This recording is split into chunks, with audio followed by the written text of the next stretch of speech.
딸 하나가 그러더라고요. 나는 아빠 같은 사람 만날까 봐 무섭대요.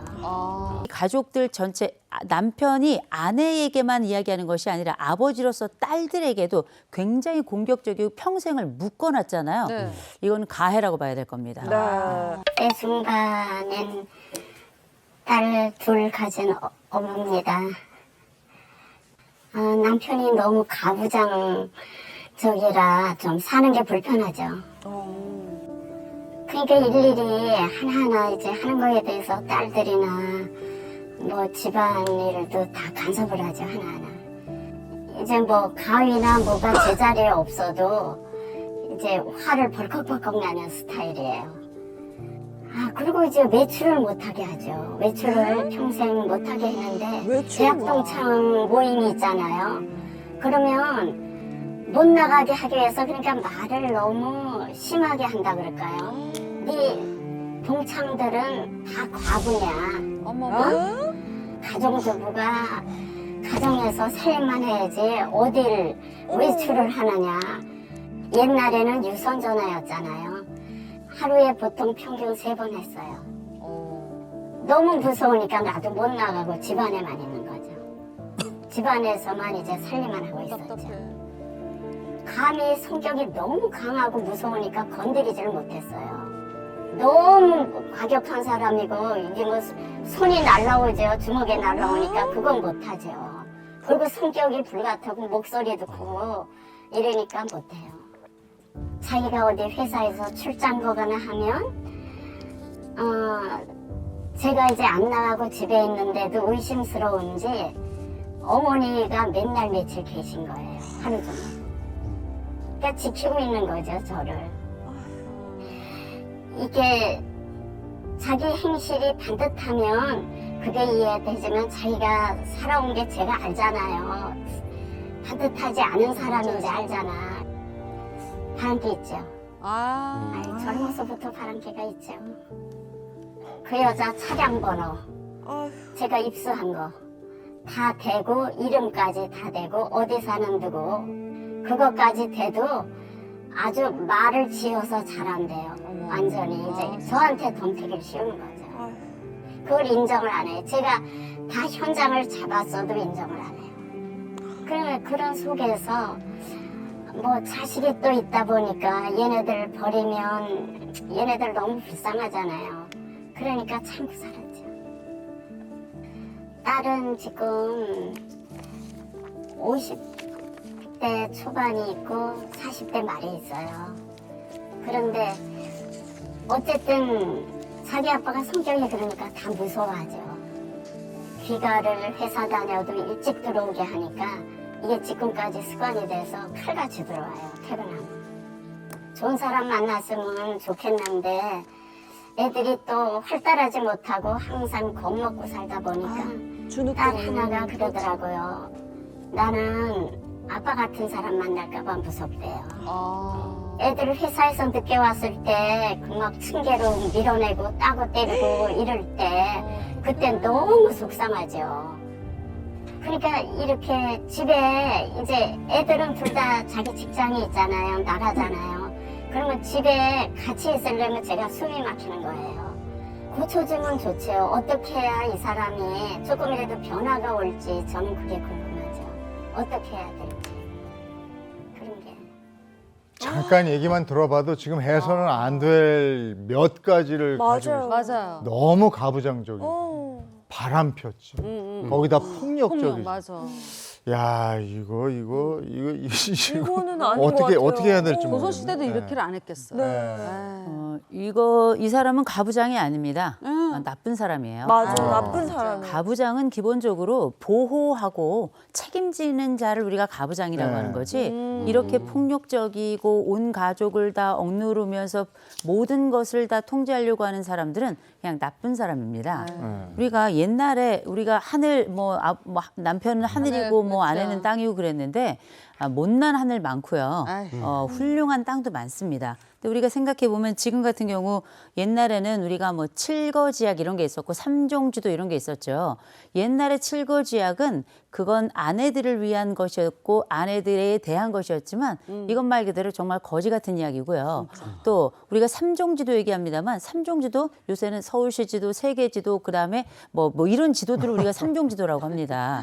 이거 옛날 이야기이긴 하지만 옛날에도 모든 가부장이 이렇게 억압적이고 폭력적인 거 아니었어요. 이건 한 개인의 아주 좋지 않은 인격의 문제라고 저는 생각을 합니다. 그리고 더군다나 이 가족들 전체 남편이 아내에게만 이야기하는 것이 아니라 아버지로서 딸들에게도 굉장히 공격적이고 평생을 묶어놨잖아요. 네. 이건 가해라고 봐야 될 겁니다. 네. 보면은 잘못된 문화, 그 왜곡되고 틀어진 문화 때문인데 사실 우리가 잠깐 말씀드렸습니다만 이 가부장의 핵심은 보호자 개념이 있는 거예요. 근데 이게 거기에 힘이 무작위로 해석되지 않은 힘이 올라가면서 이게 사실상 가해자가 된 양상이 지금 벌어지게 된 건데 옛날에 남자들도 살기 어려운 시절이 있었죠. 이를테면 남자도 남자 울면 안 되잖아요. 3번만 운다 그러잖아요. 언제 웁니까? 태어날 때, 그다음에 나라가 망했을 때, 그리고 자기 울고 싶을 때 원래 울어야 되는 겁니다. 그런데 지금 우리가 알고 있는 옛날 기준의 가부장이라고 한다면 모든 권력이 자기 손아귀 안에 있고 이거를 남용하는 데서 아주 형편없는 가부장 이야기가 나온 건데 원래 제가 생각하는 가부장은 사랑의 가부장입니다. 내 아내를 사랑하고 책임지려고 하고 내 자식들을 끝까지 잘 책임지면서 잘 교육시키고 멋진 사회인으로 성장시키고 그러면서 이 사회가 또 잘 유지될 수 있도록 작은 사회인 내 가정을 어떤 식으로 유지하고 보존할 것인가 여기 핵심이 있는 건데 이것 자체를 우리가 흔히 호의를 권리로 한다 이런 얘기가 있죠. 네. 자신에게 주어진 이 보호의 의무를 마치 모든 것을 통제해도 되고 모든 것을 강력하게 취급해도 된다고 생각하는 이런 양태로 간다면 이거야말로 호의를 권리로 하는 행위고요. 그리고 이런 사람들은 가부장이 아니죠. 그냥 폭력 당사자예요. 이거는 조금 구분을 해야 될 것 같고요. 남자들이 모두가 또 그랬던 건 아닙니다. 그러나 옛날엔 아무래도 이런 시대의 누적된 결과물 때문인지 여성들이 많이 통제를 당하고 나중엔 여성 스스로가 여성을 통제하는 상황도 많이 벌어졌죠. 그러나 분명한 건 세상 많이 변했습니다. 당연히 달라져야 될 건 달라져서 여성의 인권도 그렇고 가족에 대한 기본적인 입장과 보호 이건 인권을 넘어서 생명 존중까지 전 이어진다고 생각합니다. 이 아빠는 스스로 너무 비참할 것 같아요. 왜냐하면 그 딸들이 아빠 같은 사람 만날까 봐 나 사람을 못 만나겠다. 이거는 정말 최악인 거거든요. 그렇죠. 이 딸들한테 아빠는 어떤 존재였을까요? 이 딸들이 아버지 같은 남자를 만날까 봐 결혼을 둘이나 다 못한 거 아니겠습니까? 이건 뭐냐면 딸들의 미래를 잡아먹은 거예요. 이 아버지가. 이 아버지와 함께 살아가는 그 모든 순간 어린 시절과 그 예뻤던 그 시절 그리고 성장하면서 심지어 나이 들어갈 동안 이 아버지는 어떤 사람이었는가? 첫째, 무서운 사람이고요. 그렇죠. 두 번째로는 폭력적인 사람이고요. 세 번째로는 자기 마음대로 그 감정과 상황에 따라서 온 가족이 덜덜 떨게 했던 사람이거든요. 국제화 완전. 이런 형편없는 전제군주가 어디 있습니까? 우리가 작은 나라라고 볼 수 있는 내 자신도 있고요. 조금 더 큰 나라라고 할 수 있는 부부간의 이야기도 있고 이거보다 조금 더 확장된 형태가 가족일 거고 이거보다 더 나아가서 우리가 사회라는 게 또 형성되고 국가라는 게 형성되는 거 아니겠습니까? 근데 이 모든 상황에서 이 사람은 자기 자신에게도 정직하지 않은 사람이에요. 외도라고 하고 외도를 또 안 했다. 그리고 본인의 주장대로 강력하게 얘기했겠죠. 그 주장을 하는 동안에 아내를 가만히 뒀겠습니까? 저는 굉장히 고통스러운 시간이 있었을 거라고 생각해요. 남편으로서 이 아내를 또 의심했죠. 더군다나 저는 이 시어머니 누굽니까? 아들이 이 출장 간 사이에 시어머니가 와서 이 며느리를 감시를 한 거예요. 맞아요. 이 시어머니는 어떤 분이십니까? 전 이 가족 전체가 굉장히 이상한 집이라고 생각을 하고요. 또 거기다가 이 자녀들 두 딸이 지금 나이가 들어가면서도 이 집에서 아직도 벗어나지 못하고 나이 40, 50이 넘었는데 지금 이 시점에 10시 곧 늦게 집에 돌아오지 그러니까 늦지 않도록 집에 돌아오는 거 아직도 10대 혹은 그보다 어린 딸로 살아가고 있는 거거든요. 이 집은 수감 상태예요. 마치 평생에 이 아버지라고 하는 아주 고통스럽고 험한 자의 감옥 속에 새 여인이 지금 들어가 있는 것 같습니다. 이 부분은 이 가족은 정말 심각할 정도로 주변에서도 살펴주셔야 되고요. 동시에 스스로도 이 그 어떻게 보면 좀 굴레라고 생각하는데요. 그렇죠. 벗어나셔야 됩니다. 벗어나요. 네. 아니 이야기만 들어도 우리가 막 가슴이 막 심장이 답답해, 답답하잖아요. 또 어떤 지옥을 살았나 이런 생각이 드는데, 근데 앞서 이제 교수님이 짚어주셨던 여러 가지 이렇게 의심을 하는 모습들, 본인이 바람피니까 의심하는 그렇지. 거예요. 본인이 떳떳지 못하니까 이거 완전 의처증으로 봐야겠죠. 이거는 이제 의처증 양상도 좀 있는데 이걸 이제 심리학에서는 투사라고 부릅니다. 내 마음에 혹은 내 현실에 이런 외도와 같은 상황이 있는데 이걸 들키고 싶지 않으니까 오히려 다른 사람을 몰아붙여서 그 사람이 마치 외도를 하거나 외도를 할 것 같이 밀어붙여 내가 가지고 있는 이 불안과 죄책감을 타인에게 떠넘기는 방식이거든요. 아주 형편없는 거고요. 무엇보다 지금 이 상황을 한번 보시면 나는 바람을 피고 내 마음대로 할 수 있어. 너는 나가서도 안 돼. 그것도 평생. 그리고 딸들도 함부로 돌아다니면 안 돼. 그리고 그게 여자가 해야 될 일이야. 이건 여자가 해야 될 일이 아니고요. 그냥 나라는 사람의 시선에서 밖에 나가면 안 되는, 그리고 이 통제 안에 있어야 되는, 대단히 건강하지 않을 뿐만 아니라 아주 폭력적인 한 사람의 통제라고 저는 생각을 합니다. 네. 그러니 지금 말씀하신 것처럼 의처증이라고요. 이건 의처증을 넘어서 완벽하게 내 수하에 있다고 생각되는 사람들에 대한 완벽한 통제이고, 그리고 지배다. 이렇게 얘기하는 그렇겠네. 게 의처증이라는 표현보다는 조금 더 정확한 것 같습니다. 그리고 교수님, 저는 사연자분 보면서 좀 놀랐던 부분이요.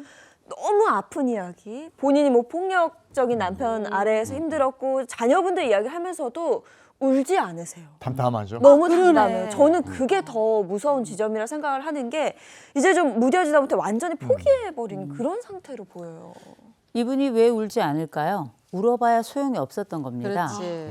그리고 이 정도 얘기하는 건 내 인생에 있어서 눈물 날 일도 아닐 정도로 수없이 말할 수 없는 어마어마한 사연들이 지금 이 가려진 가면 이 분의 인생 속에 들어가 있는 거거든요. 더군다나 우리 사연자 생각해 보세요. 내 딸이 둘이 있는데 이 딸아이들이 그렇게 건강하게 성장해서 꽃 피워야 될 나이를 지나서 이제 크다못해 늙어가고 있어요. 그런데 아직도 아버지를 두려워하면서 그 수하에서 같이 새 여자가 덜덜 떨고 있거든요. 이 어머니가 지금 내 남편, 이 가부장적 남편을 어떻게 고칠 수 있을지를 이제 문의하러 오셨지만, 생각해 보세요. 얼마나 내가 나라는 여자의 삶도 억울하지만 내 두 딸의 삶을 두고 얼마나 많이 울었겠어요. 그렇지. 얼마나 고통스러웠겠습니까? 그리고 이 폭력이 난무하는 현장에 누구도 입도 뻥끗 못하는 세상으로 살아갔을 텐데, 이 모든 순간 이걸 고칠 생각을 한다라고 말씀하시는데 이 남자 못 고칩니다. 이분은 누워서도 소리를 지를 뿐이에요. 그래서 저는 이분하고는 이제 가부장적인 남편을 어떻게 해야 될 것인가? 저는 이 남자는 절대 고쳐지지 않고요. 지금 세월이 50년 넘도록 지금까지 이 집안에 어마어마한 일종의 아주 폭력가로 행사를 하며 살았기 때문에 절대 이 새 여인이 이길 수가 없어요. 왜냐? 저항해봤지만 꺾였고 저항해봤지만 꺾였고, 이걸 우리가 뭐라 그래요? 학습된 무기력이다. 나중엔 내가 풀어나질 수 있는 상황에서마저도 아무것도 못하게 되는 양상이 벌어지는 거거든요. 이미 이 아내도 그렇지만 두 딸은 어렸을 때부터 완벽한 무기력 속에 성장했던 겁니다. 그래서 새 여자 인생을 완전히 날려버린 거예요. 이거 보통 문제 아니고요. 이 남편은 고칠 생각 하시면 안 되고요. 일단 새 여자부터 외부 나가서 상담 받으셔야 돼요. 네. 그러니까 아예 이거는 고쳤을 수가 없다. 네. 그러니까 여기서 탈출할 방법을 찾아야 된다. 이렇게 말씀하시는 네네, 그런 얘기를 하시는 것 같아요. 근데 결국 이제 변화보다 중요한 건 내가 나를 지키는 것이다, 이게 말씀하셨는데, 사연자분이 지금 당장 실천할 수 있는 방법에는 어떤 게 있을까요? 일단은 전 이런 말씀드립니다. 좀 이상한 얘기처럼 들리겠지만 증거 수집하셔야 돼요. 증거 수집하시기 바랍니다. 맞네. 왜냐하면 이분이 이제는 덜 때린다, 아마 이렇게 말씀하실 거예요. 옛날에 비해서는 지금은 덜 때립니다. 덜 합니다. 덜 해도 이건 폭력이에요. 그리고 더 기억하실 게 이 남편도 남편이지만 또 엄마도 엄마지만 이 딸들을 기억해 주셔야 됩니다. 이 딸들이 어떤 상황입니까? 아직도 아버지 집에서 살아요. 이건 엄마 집이 아니에요. 아버지 집이에요. 네. 아버지 집에서 그렇게 그 고통받는 엄마와 함께 두 딸이 살고 있는데 이 딸들이 크다 못해 늙어가고 있죠. 이 딸들에 대한 자유를 생각하셔야 됩니다. 이 딸들 밖에 내보내셔야 돼요. 스스로 살 수 있도록 해주셔야 되고요. 아버지의 눈 없는 곳에서 살게 해주셔야 됩니다. 그리고 저는 이 아내에게도 말씀드리고 싶어요. 이 남자 고쳐서 안 되거든요. 이 남자는 죽을 때까지 따라다니는 사람 같은 그런 스토커 같은 사람일 거예요. 뭐든 아직도 통제하고 아직도 소리 지르고 아직도 주먹이 나오고 아직도 힘이 남아 돌 겁니다. 이런 양반들이 또 자기 몸보호는 얼마나 잘하는지 몰라요. 기억하시기 바랍니다. 도움이 필요하시죠? 그러면 요새는 해바라기 센터도 있고요. 네. 맞아요. 폭력의 상황이 딱 발생하죠. 무조건 112 신고하셔야 됩니다. 이런 남자는 10중 8구 겁쟁이에요. 아. 집에서나 호랑이 짓 하고 다니죠. 밖에 나가서는 쥐만도 못합니다. 그래서 기억하실 것. 이제 70대면 이 남편도 이제 힘도 떨어지고 사회생활 못하겠다 이럴 수도 있겠지만 이렇게 늘 평생 억압했던 사람들은 나이와 상관이 없어요. 그래서 폭력이 다시 시작됐다 무조건 신고하셔야 됩니다. 신고하죠? 꼼짝도 못할 거예요. 네. 그리고 딸들 내보내셔야 돼요. 무조건 내보내셔야 됩니다. 그래야 딸들도 살 수 있어요. 내가 아무래도 우리가 알고 있는 이 딸들이 사실 엄마가 가지고 있는 이 삶을 반복하고 싶지 않으니 이 딸들이 결혼 안 하는 거거든요. 근데 어머니 딸들에게 미안한 마음 있으시겠지만 네. 일단 딸들에게도 말씀해 주셔야 됩니다. 너희 용기 내야 된다. 엄마가 옛날엔 몰라서 그랬는데 이젠 같이 용기를 냈으면 좋겠다. 근데 늘 눌려있던 사람들 절대 용기 못 쉽지 내요. 않아요. 절대 용기 못 내거든요. 그래서 뭘 해야 되는가? 일단 두 딸은 무조건 살림을 내야 됩니다. 살림을 내셔야 되고요. 그리고 그냥 내지 마시고요. 오랫동안 길들여져 있던 바가 있기 때문에 이 아버지와 비슷한 사람의 그림자만 나타나도 덜덜 떨 거예요. 맞아요. 그러니 상담 받아가면서 하셔야 되고요. 이 상담은 제가 볼 때는 한두 번 받아서는 안 됩니다. 최소 아무리 못해도 온 여자, 이 세 여자가 다 1년 이상은 받으셔야 돼요. 또 한 가지, 이 아버지는 아무리 상담받으라 그래도 절대 받지 않을 겁니다. 더 나가서 이 아버지가 딸들이 나간다 그러면 아마 멱살을 잡으려고 할 거예요. 그럼 어떻게? 도망가세요. 네. 도망가셔야 됩니다. 이런 사람 밑에서 살면 안 돼요. 그래서 저는 이 남편 고치려고 하지 마시고요. 저는 이혼을 고려하셔야 된다고 생각합니다. 네. 이 남자랑 같이 사는 건 앞으로도 내 자신도 폭력에 노출시키고 딸들도 노출시키는 거거든요. 진지하게 고려해 보셨으면 좋겠습니다. 네.